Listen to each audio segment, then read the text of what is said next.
بسم اللہ الرحمن الرحیم۔ السلام علیکم ورحمۃ اللہ وبرکاتہ۔ 2020 میں شب برات کب ہے؟ اس بات کو لے کر عوام کے درمیان، لوگوں کے درمیان اختلاف ہو گیا ہے۔ کچھ لوگ یہ کہہ رہے ہیں کہ بدھ میں شب برات ہے اور کچھ لوگ کہہ رہے ہیں کہ جمعرات میں شب برات ہے۔ آخر اس اختلاف کو کیسے ختم کیا جائے؟ دیکھیے، اس اختلاف کی اصل وجہ اور جڑ یہ ہے کہ ہم نے کیلنڈر کو دیکھا اور کیلنڈر پر بھروسہ کر لیا۔ کیلنڈر کے اندر جو تاریخ ہے، اس تاریخ کے اعتبار سے ہم نے اندازہ لگایا اور اس اندازے کے اعتبار سے ہم نے یقین کر لیا کہ فلاں تاریخ میں شب برات ہے، جبکہ آپ کو معلوم ہونا چاہیے کہ چاند کی تاریخ کا اعتبار چاند نکلنے سے ہوتا ہے، اور جو کیلنڈر کی چھپائی ہوتی ہے، جو کیلنڈر شائع ہوتا ہے، وہ چاند نکلنے سے پہلے ہی 1 سال پہلے شائع کر دیا جاتا ہے۔ تو اس کے اندر جو تاریخ ہوتی ہے وہ فلکیات کی طرف سے ایک ضمنی تاریخ اس کے اندر ایڈ کر دی جاتی ہے، اس کے اندر لکھ دیا جاتا ہے، چھاپ دیا جاتا ہے۔ اس لیے کیلنڈر کی تاریخ پر اعتبار کرنا یقینی نہیں، یہ ضمنی ہے۔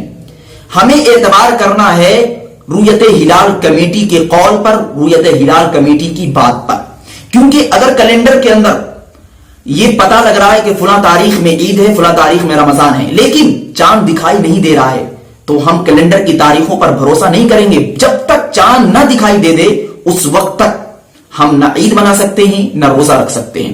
اس لیے ہندوستان کے اندر ایک رویت ہلال کمیٹی ہے جو ہمیشہ سے چاند دیکھنے کا اہتمام کرتی ہے اور اس عمل کو فرض کفایہ سمجھتے ہوئے انجام دیتی ہے۔ تو میں بتاؤں گا کہ رویت ہلال کمیٹی کی طرف سے شب برات کے تعلق سے کیا اعلان آیا ہے۔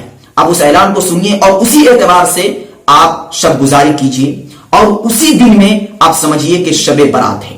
رویت ہلال کمیٹی کی طرف سے یہ اعلان آیا ہے کہ ہندوستان کے اندر رجب کا جو مہینہ تھا پورے کے پورے 30 دنوں کا تھا، اور جمعے کے دن شعبان المعظم کا چاند دکھا۔ اس اعتبار سے 9 اپریل کو ہندوستان کے اندر شب برات ہے، اور 10 اپریل کو یعنی جمعے کے دن آپ شب برات کے بعد جو روزہ رکھا جاتا ہے اس کا اہتمام کر سکتے ہیں۔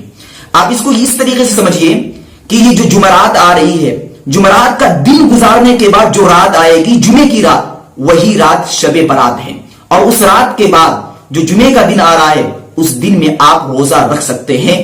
یہ کسی کیلنڈر کی بات نہیں ہے، یہ بات ہے رویت ہلال کمیٹی کی، جس کی طرف سے یہ اعلان کیا گیا ہے۔ تو آپ اسی تاریخ، اسی ڈیٹ اور اسی دن میں شب گزاری کریں اور اسی ڈیٹ میں سمجھیں کہ شب برات ہے۔ ویڈیو کو لائک اینڈ کمنٹ کریں اور دین و دنیا سے باخبر رہنے کے لیے ہمارے چینل الحق میڈیا کو سبسکرائب کر کے بیل آئیکن کو دبا دیں تاکہ سب سے پہلے ہماری بات آپ تک پہنچ سکے۔